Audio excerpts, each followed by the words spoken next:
With those warm summer weeks way behind us, many of you will be thinking about reaching for your central heating switch, which could result to an increase in your overall energy consumption and an increased bill on its way.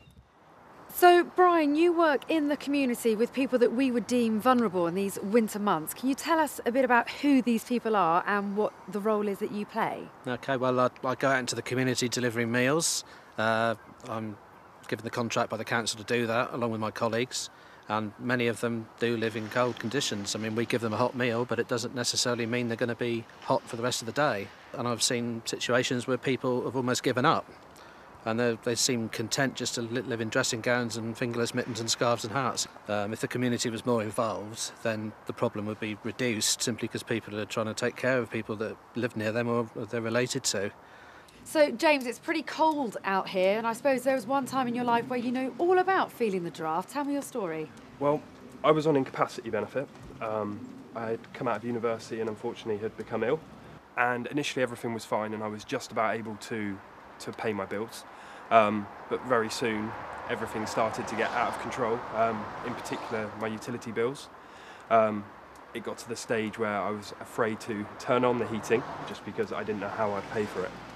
And was it something you thought you would just have to live with? Did you just think that's the way it is? Yeah, I thought that was my only choice. So how did things finally get warmed up in your house? I met an EDF advisor, and after a short discussion with her, it became apparent that there were things that I could do. The first thing was to change the tariff that I was on. This made huge savings instantly, and then also sort of some tips and hints helped me, I'd say, decrease my energy bills by 50%. They also helped me to sort out a repayment plan at a rate that I could afford. I've come here to meet an expert and find out how we can keep our energy consumption low. So, Ian, what areas of the house lose the most heat? You lose 10% of the warmth through your house through your windows and doors.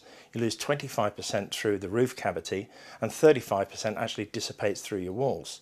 Now you can counteract this by having double glazing put in. You can put 10 inches of insulation in your loft, and you can have your walls insulated. And what other things can we do to keep ourselves warm and, of course, our homes warm?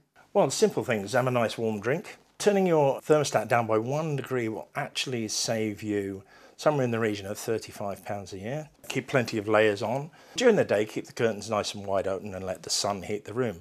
When it comes to dust, close those curtains. If you've got long curtains, tuck them behind the radiator. When you go to the fridge to get your milk to make your tea, close it straight away. If you leave the fridge open for a minute, it's going to take between 15 and 30 minutes to get down to the right temperature again. And only boil enough water just to make 1 cup of tea. Don't fill the entire kettle.